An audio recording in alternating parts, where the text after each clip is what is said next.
नमस्कार, मी ऋषिकेश जोगदंडे तुमच्या सर्वांचं पुन्हा एकदा द टाइम्स ऑफ पुसदच्या एका नवीन आणि विशेष अशा भागामध्ये तुमच्या सर्वांचं सहर्षाचं स्वागत करतो. आपली जी पुसद विधानसभा आहे याचा जो निवडणुकीचा आता काळ आहे, कशा प्रकारे जी निवडणूक चालत आहे, कशा प्रकारे ती जी प्रक्रिया चालत आहे, हे अतिशय किचकट असं काम आपल्या पुसदकरांना वाटत आहे, दिसतही आहे.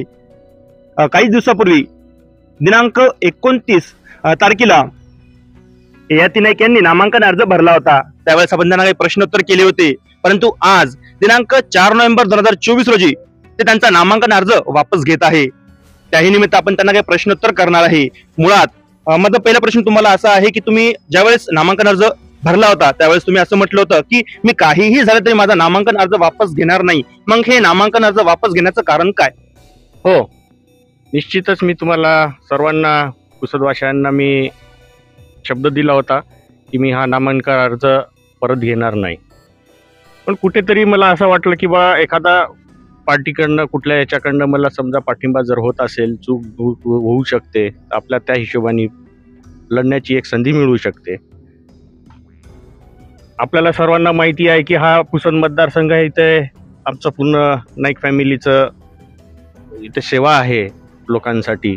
वसंतराव नाईक साहेबांच्या आशीर्वादाने, सुधाकरराव नाईक साहेबांच्या आशीर्वादाने, मनोहर भाऊंच्या मेहनतीनुसार आम्ही इथे सर्व लोकांची सेवा करत आहोत.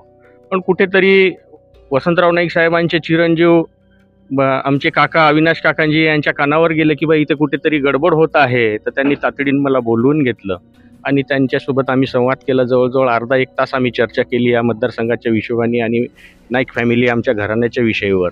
तर त्यांनी मला सांगितलं की बा वसंतराव नाईक साहेबांनी एक जे झाड लावलेलं आहे ते ह्या झाडाला दुखापत होऊ नये कुठेतरी. तर मग म्हटलं मग माझं काय, मग मला न्याय मिळाला पाहिजे. तर त्यांनी मला शब्द दिला आहे की कारंजा जो आहे त्या कारंजामध्ये तुम्ही कंटिन्यू करा आणि पुसदमधून माघार घ्यावं आणि सर्व एकत्रित राहून आपण सर्व विकास कामासाठी पुढील कामकाजासाठी त्यांनी आशीर्वाद दिलं. कुठेतरी नाईक साहेबांच्यामुळे आम्ही आहो. वसंतराव नाईक साहेबांच्या घरातून जर आदेश येत असेल तर हे आदेश मला पाळणं फार गरजेचं आहे. त्यामुळे मी इथे नामांकन अर्ज मागे घेतले. ययाती भाऊ, तुम्ही उमेदवारी अर्ज वापस घेतल्यानंतर पुसदची जनता जी तुमच्याकडे आशेने बघत होती त्यांचं काय? नाही, आशेनं मी कुठेतरी मला एक जागा मिळावं, मला कुठेतरी एक ताकद मिळावी, कुठेतरी मला एक पद मिळावं, ह्या निमित्ताने मला कारंजामध्ये सुद्धा मला एक मोठ्या प्रमाणात लोकसंख्या आहे, तिथे मला पण विकास कामं करण्याची एक संधी मिळेल. आणि पुसदचं तर आहेच आहे, मी काय इकडनं तिकडं कायमचं शिफ्ट होणार नाही आहे. मी तिथेही काम करणार, इथेही काम करणार आणि कोणालाही कुठलाही नाराजी ठेवायची काहीही कारण नाही आहे. मी सदैव सेवेसाठी तात्पर्य राहणार. तुम्हीच म्हटले होते की आमदार इंद्रनील नाईक यांनी पुसदचा काहीच विकास केला नाही. मग याही समोर ते पुसदचा विकास करतील याची शाश्वती काय? ते बॉन्ड पेपरवर पुसदच्या जनतेला लिहून देतील का?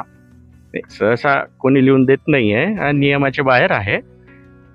मी जर तिकडनं जर निवडून आलो तर माझ्याकडे पण एक थोडं काहीतरी ताकद राहतात, शासकीयच्यातून मला कुठेतरी बोलायला एक अधिकार राहतं. तर इथलेही जे कुठले कामं जर रखडल्या जात असेल तर मी त्या पाठपुरावा करून मी 100% पूर्ण करणार. आतापर्यंत तुम्ही केलेले विधान तुम्हाला जनतेची सहानुभूती मिळावी म्हणून केलेले स्टंट म्हणाव का? नाही, कसं राहणार स्टंट? ज्याप्रमाणे जनतेने एक अपेक्षेने बघितलं होतं की पुसदला एक बदल म्हणून ययाती भाऊ आहेत ययाती भाऊ आहेत, परंतु आज तुम्ही नामांकन अर्ज वापस घेतला. मग हे आतापर्यंत तुम्ही केलेले विधान फक्त एक स्टंट म्हणाव का? अशी जनतेची एक हे आहे, बोलणं आहे.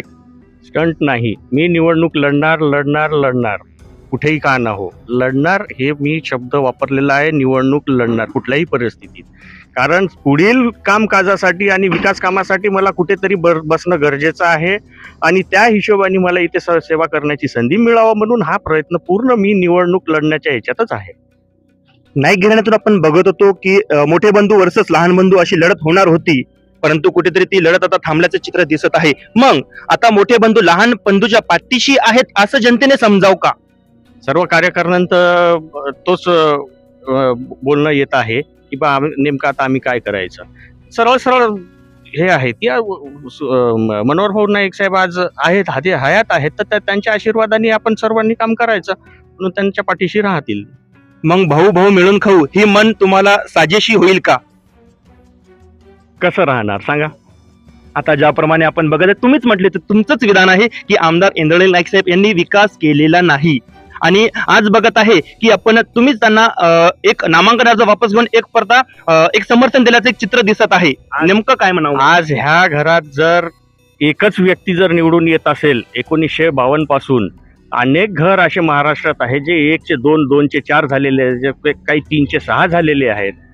तर कुठेतरी मग ही एक जर संधी येत असेल तर आम्ही 1चे 2 जर होत असो तर जनतेच्या सेवेसाठीच होणार आहे ना.